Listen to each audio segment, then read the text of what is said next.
Hello, everyone, and happy Wednesday. If you're watching or listening on Wednesday when we record this, if not, welcome in to the Go 24/7 podcast, wherever you might be getting this, whether it's YouTube, whether it is Spotify, Apple Podcasts. We appreciate you. Make sure you continue to follow and support us on those channels as well. My name is Bryce Koon alongside Glen West. Glen, a lot going on. We're going to have to, this is going to be a little halvesies podcast we'll talk about. We're going to talk some baseball, I guess, and that'll be interesting. Then we're going to talk football as well, spring football entering the second to last week of spring practice, kind of the halfway point this week as we record this on Wednesday. Still practice on Thursday, and then another full practice that you and I get to I was going to say partake in. We're not actually practicing, but we get to see. No, that would be a Saturday. disaster. That would be a bloodbath if we were partaking in the practice. Although we did joke the other day, we said if they did ask you to come be the guy that like stands up at the line of scrimmage and quarterbacks have to throw around you, that could be a part of the development process. Maybe we should talk to Joe Sloan about that. Maybe. That could be something. I don't see myself being, capable at 5'11" to really kind of help anywhere in that vicinity. But hey, you'd be a good tackling dummy. Be a good live tackling dummy. That'd be a business choice. I'd have to have some NIL money to be able to agree to that. Spring football, obviously kind of in full swing here. When we have a week and a half left of that. Baseball is where we're going to start this thing, Glenn. I don't know if it's our fault. I don't know if we just teased because basketball season kind of got a little long in the tooth there of saying, hey, baseball's coming up. And this is just kind of the baseball gods doing this to us. But LSU baseball struggling. And I think that the sample size is now large enough. I am one of those guys, especially when it comes to the sport of baseball, Glenn, I'm more of the optimist. I say, hey, well, let's get a larger sample size to be able to kind of, judge where this team is at. I think through the first couple series, now the first 3 series of SEC play, Glenn, we can say this team has some issues. It reared its ugly head in the midweek game earlier on Monday against Southern. I do want to say this, give credit to Southern. They came to play. They punched LSU in the mouth. I think it's more of the way they lost. 4 hits and just not a lot of fire in the belly of what you've seen, especially last year. I know you talked with Jay Johnson after that game. You've obviously, covered a lot more as I've had kind of the women's basketball piece kind of going on over the past week and a half. Your thoughts, though, on his comments on the character, maybe the passion and just the overall mood of this locker room as they head into a weekend series against Vanderbilt that a lot of people had circled, but now, I mean, it's win every single series or maybe not be able to host the rest of the way. Yeah, I mean, look, they're in a really bad spot right now in terms of their mindset, in terms of how they're approaching every day, in terms of what Jay Johnson wants out of this team. I think the last time we recorded a pod and talks baseball was right before the Florida series, and you were coming off a Mississippi State loss, but you were still, I think. The feeling on this team was still, the jury was still out on this team in terms of how well or how poorly this start would be able to carry over, and you've seen it here over the last couple of weeks. They have just they've cratered.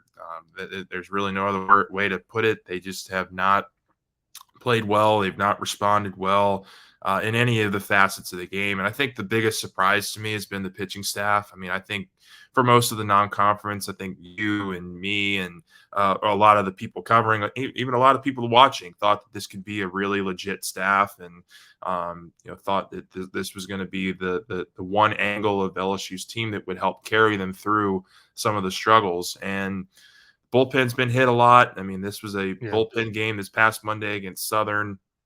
They got absolutely rocked by Justin Lohr and Kate Anderson, the freshman, the promising freshman. He got hit for a 3-run homer that really kind of gave Southern some early life and hope in that game that they could win it. And Christian Little couldn't even get an out, and then Justin Lohr gave up some big hits, and they were just powerful hits too. I mean, it wasn't just like hits that snuck by an infielder or snuck, kind of just found a soft spot in the outfield. It was like drilled. Like, I mean, there was a 2-run homer in there. There was a double off the wall. I mean, there was a lot there that you could really point to and kind of be concerned about. But look, and then my whole thing here over the last couple of weeks, I mean, I know the bullpen is struggling. I know the start pitching has been up and down, but it's been really the offense to me. And it's really not even about guys getting on base, because they are getting on base. They're getting guys on first and second with no outs, with one out.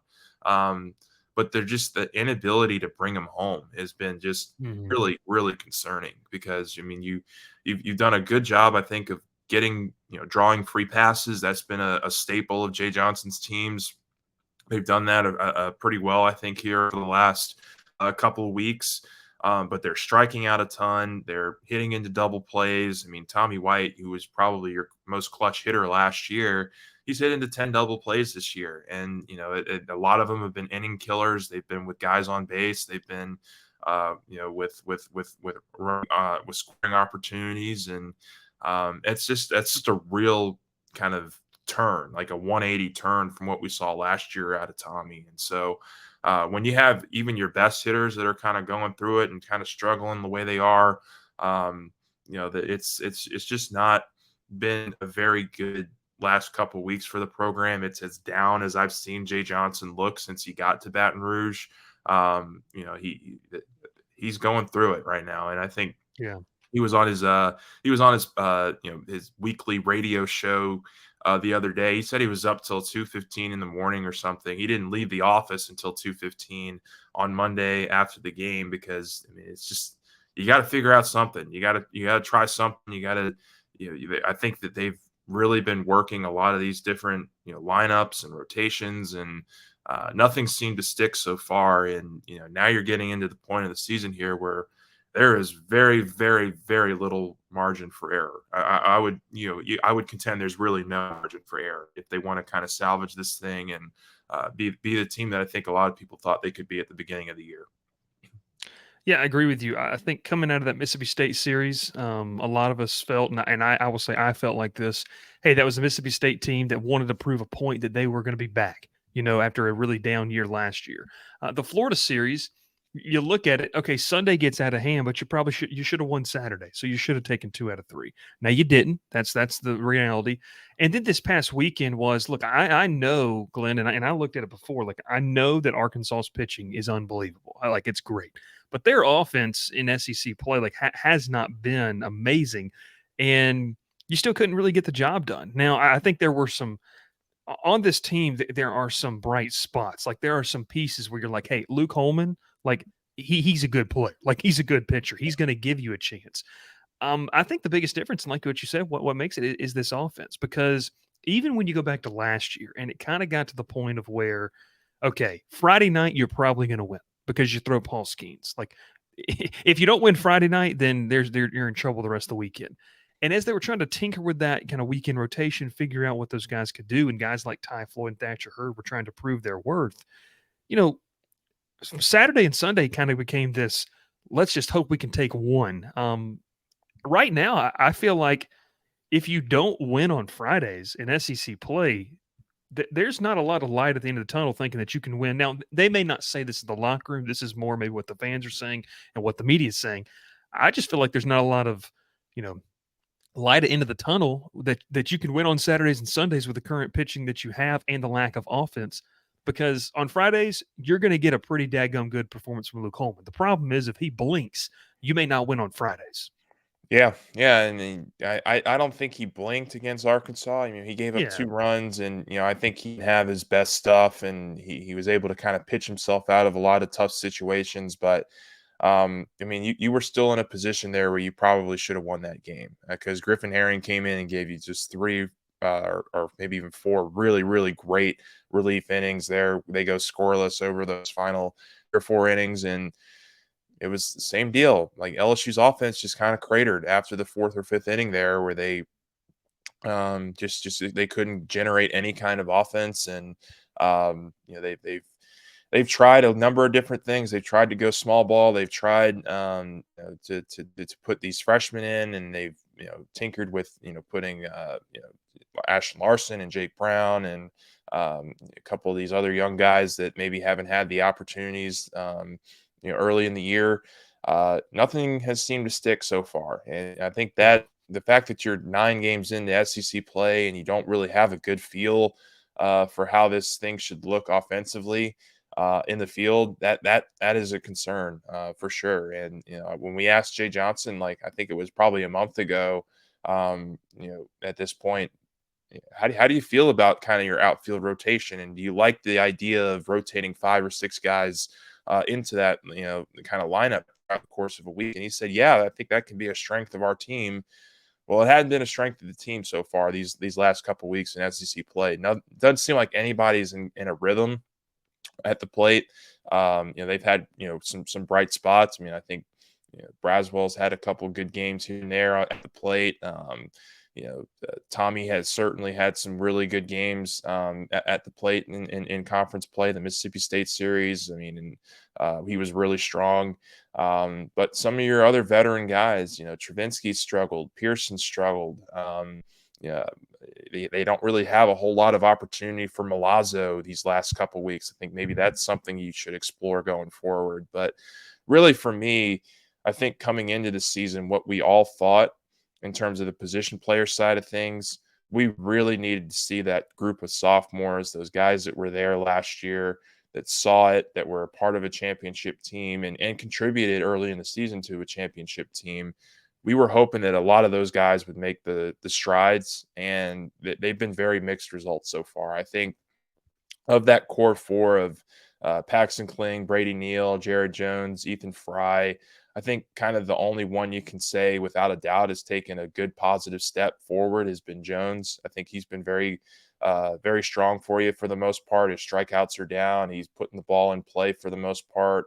I like what he's done, but I mean, it's gotten to a point here where, Paxton Kling's almost unplayable, and he's probably the best defensive outfielder, and he just can't be trusted at the plate right now, unfortunately. And that's kind of where we're at with him. Brady Neal, very up and down at the plate. He has games where he gets on base 4 times, and he has games where he strikes out 3 times as well. So like there's just a lot of inconsistency throughout the roster right now. I don't know of any good answers. And then that's a long-winded way of saying like things are bad. And I don't know that even Jay Johnson has, kind of a clear picture of what he wants to do going forward. I think he just has to kind of keep throwing things at the wall and hope that something sticks here sooner than later. And it really has to start this weekend against Vanderbilt. Yeah, some interesting stats that I was looking at last night before we recorded this, Glenn, was, a lot of people look at the box score and they see the batting averages, they see the stats, and a lot. Remember, that's cumulative of the whole season. It's a lot of LSU beating up on inferior competition. When you get inside SEC play, and I know this guy has been much criticized, at times because of maybe some defensive miscues. Michael Braswell is batting .393 in SEC play. Yeah. Like this is a guy who a lot of people said, hey, the hit tool is the only thing that's really not there for him when he was at South Carolina. And yeah, there's not a lot of power. I mean, no home runs, but he is, slugging 500. He's got an OPS of, over 1,000, 393. He has been a bright spot. Mac Bingham, 275. But listen to this: Jared Jones, 265. Tommy White, 263. Pearson, 250. Travinsky, 250. And then you get down to Stephen Milam and Brady Neal. They're below that Mendoza line, 167 and 100. Yeah. Here's my thing, Glenn, is like, one of the biggest takeaways for me is if the sophomores weren't going to step up, the onus was going to be on the freshmen. Yeah. And I like Stephen Milam. I think he's going to be a good player for LSU. The weight should have never been on his shoulders to begin with to carry this offense. Like that's kind of where I sit with it. What he gave you during the non-conference portion of the season was exciting. There were always going to be growing pains. It's just being magnified now because no one else is doing anything. And so now it's on a guy like him who, still remember, he's 23 games, 25 games into his college baseball career, and he's being asked to carry one of the top, an offense on one of the top perceived teams in the country. You keep going down the list. I'll end my portion of the conversation with this. I think you're going to see. I'll ask you, at what point, if this team keeps struggling, do you see guys like, and we started to see a little bit, Jake Brown, Ethan Fry, Ashton Larson get more of an opportunity to get more consistent at bats because it says, hey, we've got to develop these guys for the future. We can't roll into next season with so much inexperience on the field. That's not a knock at what guys like Josh Pearson have done for this program at all. Like, they've done great things. My question is just, at what point do these young guys say, hey, struggle or not, we're going to get these growing pains, try to get them out of the way here in this season. Not saying it's a lost season, but just that development aspect. Yeah, I mean, I think they're trying to walk that line right now, and it's just really not working. I think nobody, like I said, nobody's been a consistent starter in terms of those guys, those handful of players that you mentioned, and I think at some point you start to, if you're a player, you start to think, all right, well, if I go 1 for 4 today, if I go 0 for 4 today, am I not going to be in the lineup for the next 2 days? And do you press, and do you, and especially for a young player, like Ashton, like Jake Brown, like some of these guys, Ethan Fry, who is really, he had a really great week a couple weeks ago, and then he followed it up with the 0 for 6 with 5 strikeouts kind of game, and he wasn't in the lineup the next day. Like, I mean, there's just there's so much inconsistency right now that I think probably the first step is trying to figure out this weekend if you can find a lineup that just works, that you can throw out there for 2 games, not even just 1 game. It's just 2 games. Can you figure out a lineup that you like for 2 games that can maybe help you win a series? And I just don't know that they're there yet. So like that's going to be the biggest thing for me offensively, and at the position side is, who are the 9 players that Jay Johnson trusts most right now? And I don't know that. I'm not even sure there are 9, but you gotta throw 9 out there, and I think we'll see that kind of indicated here in the first couple games against Vanderbilt. See if you can't try to steal a series. At this point, you're not favored in many series going forward. You're 2-7. You're in a bad spot, but I do think that this team is not devoid of talent. I think they have talent. No. I think they have every opportunity to turn this thing around, but has to start with the mindset. It has to start with finding some consistency at the plate, and then you kind of work from there. But those are just kind of our mostly negative, but hopefully optimistic thoughts going into a Vanderbilt week that you have to have. Well, I do want to highlight the one big positive. Griffin Herring has been Yeah. very, very good in SEC play. 10 innings of work. He's struck out 14. He's only walked 2. I know that's going to be music to a lot of LSU fans' ears. When you look at that strikeout to walk ratio, 0.90 ERA.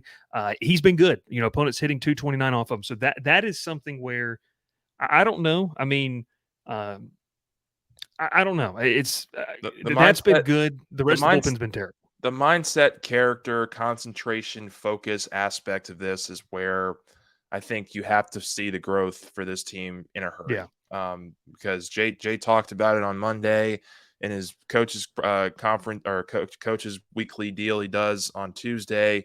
He talked about players not having the phones in the locker rooms and just kind of keeping the digital stuff away from the players as they're trying to get this thing back on track. So we'll see if any of this sticks, but they've got to get that mindset and just belief that this season is not over already. Like it's not over. Like they can still kind of work their way back here if they can get on a hot streak and get playing more consistently and better. But it's going to take a lot to get there, and I just don't know right now if they have a whole lot of the answers on how they're going to do that. I agree with you. I think I'll end it with this. I don't know if it's an overnight thing. I don't know. I don't think this is an overnight thing. I think it's at the point now where it's, I don't know if you can play through a lot of the issues they have. We'll see. But obviously the focus standpoint is a big one. Okay, so moving on to a new sport. If you made it through the first 19 minutes of this episode, we applaud you for doing that. Now we're going to talk about some spring football, which we're definitely, at least I'm not a sunshine and rainbows guy. I don't like to pump the sunshine, but Glen, a lot of things to be excited about when it comes to spring football. We got the chance to talk with Joe Sloan yesterday. Loved that. Like in my time of covering college football, that was one of the best coordinator/assistant coach type things I've ever sat in on. The wealth of information. If you haven't already, make sure you can YouTube and you can find that. LSU Sports, the official LSU YouTube channel, has that one up. It was great. Like talking with Joe Sloan was absolutely phenomenal. Tons of information. Glenn, I know that we didn't get a lot in terms of the 20-minute practice session, just kind of some of your big overall takeaways. I know we've written about a couple of these things on the site that people can go check out, but just what was your takeaway from Joe Sloan? And as spring ball kind of enters this second to final week, is they're in the middle of it, just your thoughts on how this group has progressed.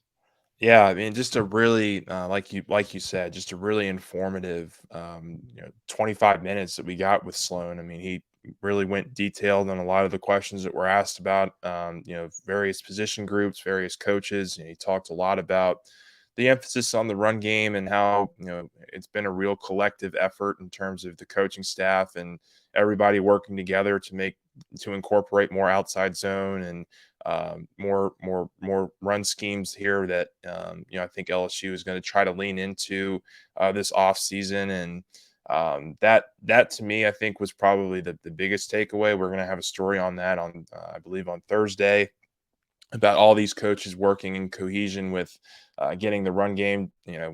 When you lose a guy like Jaden Daniels, that's a rushing attack all in and of himself. So Yeah. How you go about replacing that production or getting as close to replacing that production, I think is going to be a real telltale sign of how successful this offense can be from a complementary aspect with what Garrett Nussmeier can do with the passing game. So that has been a real emphasis for this offense, and it was nice to hear Joe Sloan go into some great detail about that. He was asked a number of times about the quarterback spot. I mean, that's something that's position that he's worked in for the last 3 years with Nuss, and has really gotten a chance to kind of know him and know kind of what they feel like his best way to impact the game is going to be. And it's been a little bit more technique stuff, I think, for Nussmeier this off season as opposed to past off seasons. He comes in knowing that he's the guy, and I think that was really good for him and good for. But the big thing that I think he talked about with Garrett was that they want him to be a little bit more just kind of aware of what the particular play is going to be giving, like what the defense is going to be giving him, and making sure that he's taking those chances when needed, but not overdoing it. He's done a really nice job of that. I think these first couple of weeks that we've seen, he's leading the team in a really nice way.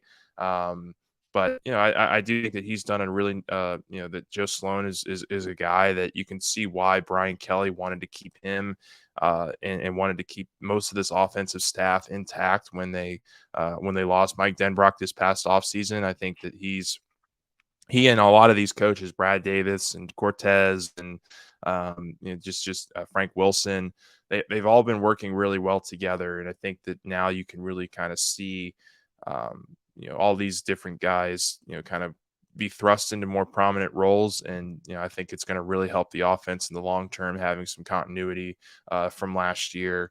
And I think Sloan heading that is as good a coach and person that you could ask to be doing that for LSU this year.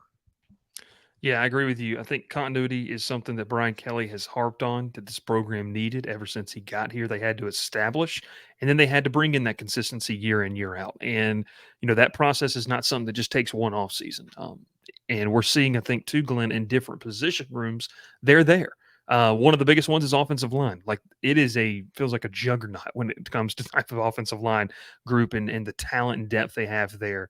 Wrote a piece on DJ Chester and just his development. And I think it's just super impressive to see a guy who is, just in one full year under his belt and feels like he can take charge and have a leadership role amongst, arguably 4 NFL talent guys beside him. I mean, you obviously we know what Campbell and Turner are, but the 2 guys at the guard positions, I think those guys can be some NFL rotational guys too. So, to be able to do that is massive. There's still some other rooms though, Glenn, that I think need that. They need that depth. They've got the coach there, and I think the 2 biggest ones for me is defensive line and then probably running back. Running back is just kind of this weird conundrum of so many different things happening at once, but I do think that as Caleb Jackson becomes more of a complete back, good grief. I mean, the things that we saw him do just based off of his athletic prowess alone last year, if he comes more of a complete back, you're talking about a guy that could be one of the best in the country, I think, just potential-wise. Yeah, And the he's defensive super. line. Yeah. Or go ahead. Go ahead. No, I mean, yeah, he's super talented. He's been running mostly with the second team. You've had Josh Williams running with the first team at running back for the most part, and it's part of the story that I'm going to write for Thursday. Just a little teaser. I mean, like the thing that I think really stood out to me when we were watching that first full practice, when the offensive line was able to open up a number of holes on the right side with Tyree Adams and Miles Frazier, because Emory Jones was not practicing and with the full on 11 on 11 periods. But when they opened up holes for Josh Williams, he was hitting them hard. And there was one play in particular where I just remember as soon as Josh Williams hit the hole and got into the second level and picked up a huge gain, I immediately, my eyes averted to two voices that were just screaming and hollering and just so enthused, and that was Joe Sloan and Brad Davis. I mean, those are two guys that are going to be that have worked really well together in constructing this run offense. And when you see the fruits of your hard work paying off there, that's really cool to see. A coaching staff kind of have that enthusiasm about a play working and about just kind of the direction the offense can go in. So that was just a little side kind of anecdote there that I picked up on just from watching that first full practice. Hopefully we get some more of that this Saturday when we're able to watch another one. Yeah, no, that's exactly right. I think as Caleb Jackson learns to become like how to pick up tendencies and understand the fronts, defensive fronts and what they're trying to do. I mean, it's just stuff that as a freshman in college, it's just really hard to kind of figure out on the fly, especially with, I think that they kind of, if you want to liken it to like a wild horse, they had the reins on them. They like, we know what this kid can do, but we need to really kind of build him more complete rather than just an athlete that goes out there, because we know what he can do. Like if you just hand him the football and go out there and let him play, he's gonna have a certain ceiling, but his ceiling could be higher as he becomes more of a complete back. And then defensive line, like Bo Davis is the guy. Like I don't think anyone's doubting here on Wednesday, April the 3rd, that in a couple of years, Bo Davis is going to be a guy that is going to build this defensive line. I mean, I would be shocked, Glenn, if this is not a top defensive line in the SEC, one of the best, one of the top 10 in the country in 2 to 3 years. It's just not right now. And that's more of a personnel thing. That's where my biggest worry comes from. I think that's one of my concerns leaving spring and something they're going to have to address. I know you just threw it up on the board.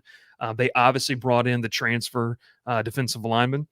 I think that there's likelihood they're going to need to bring in 2 more. And I think you and I are kind of the same page of that. Is you have to build this to a point of where if you just roll into that game against USC or you roll into play and it just kind of looks the same as like, hey, we have this talent at linebacker, but these guys can't do anything because the defensive front is just getting mauled. That's going to be a big concern for me. And I'm interested to see how they address it, because I think that's one of the things coming out of spring ball is, this offensive line's really good.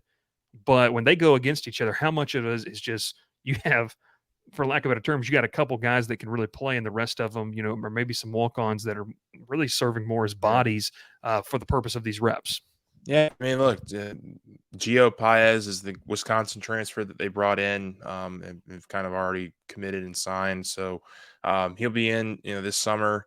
But this second transfer portal window is huge for LSU, and you don't know who's going to go in there, but I would imagine that if there is starters across the country that are looking at big time opportunities with big time programs, you look at LSU and you say, hey man, I can go in there and I can play right away, and I can be a part of rebuilding a defense and being a part of a team that wants to compete for a college football playoff appearance. That's mighty enticing for, I would say, 95% of players across the country that are on other programs. I mean, you've got the blue bloods that, I don't expect anybody from, some other big time schools to maybe enter and jump to where LSU is, but some teams that are middle of the pack or, that have really quality starters.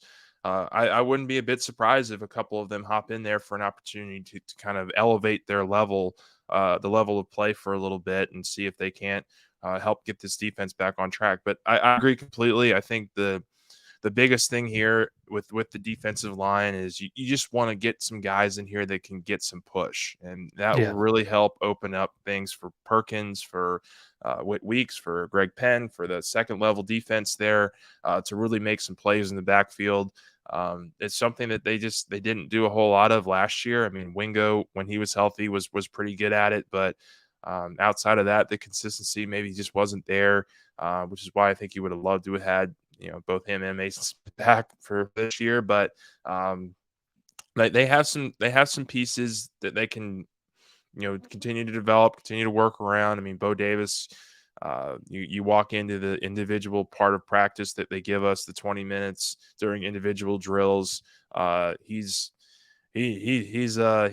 flamboyant, man. He gets after his guys, and I think that's exactly what this room needs right now. So it'll be very interesting to see who they end up targeting and getting out of the portal here in the second window. But I think you need two more. I don't think you come in here with just one more extra piece and think that you're good.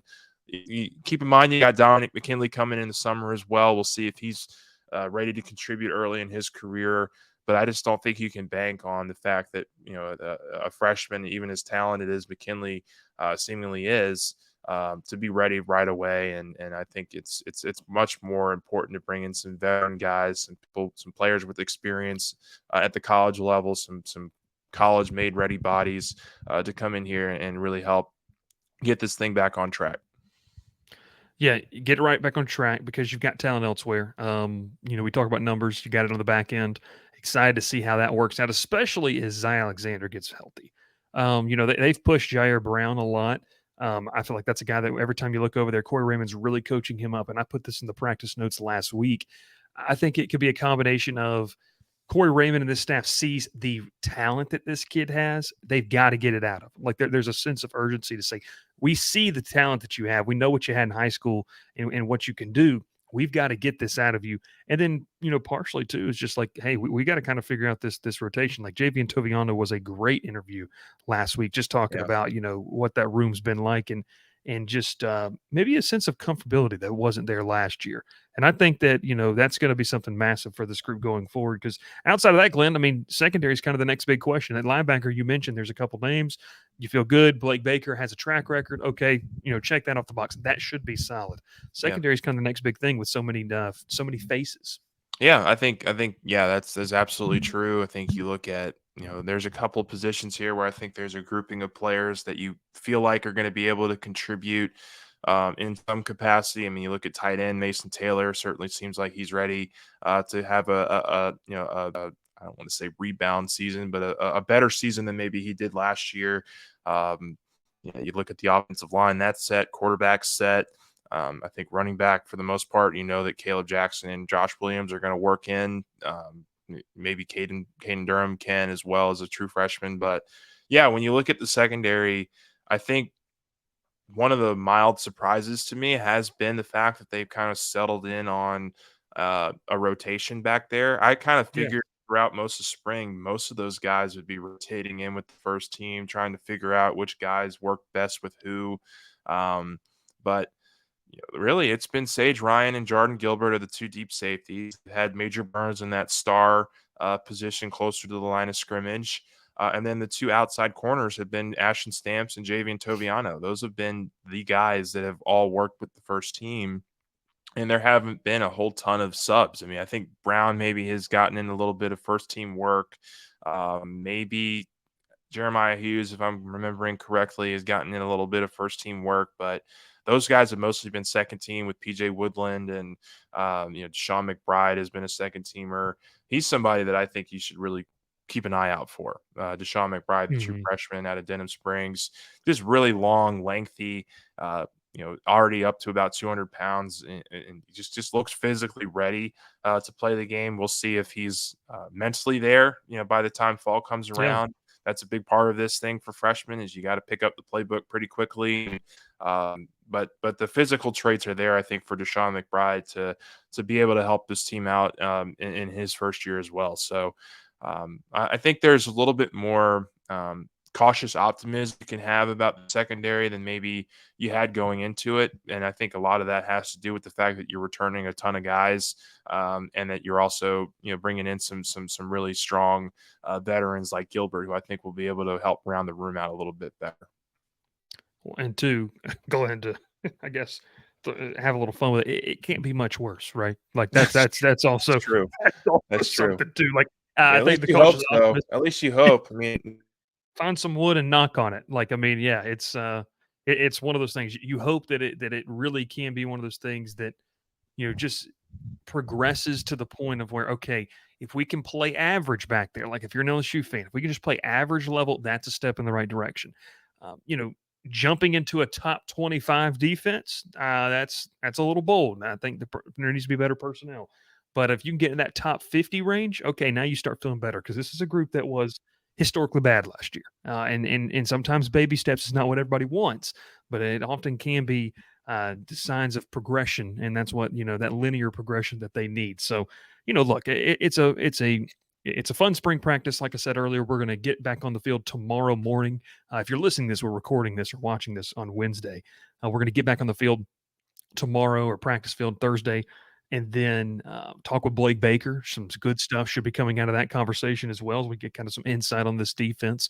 And then Saturday, that full thing, which one is fun because you guys get a little bit different video content instead of the what are we going to call that, Glenn? The bird's eye angle up there and on top of the video of watching the same rep every single day.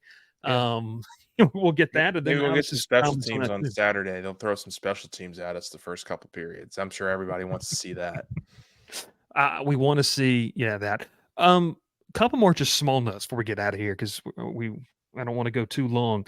Is the wide receiver room, which I thought there were some interesting comments on that, Glenn, in terms of the praise that Xavier Thomas has received in his explosiveness. I think we've all just assumed that Aaron Anderson's going to be a guy that takes a step up, and Joe Sloan he complimented Aaron Anderson.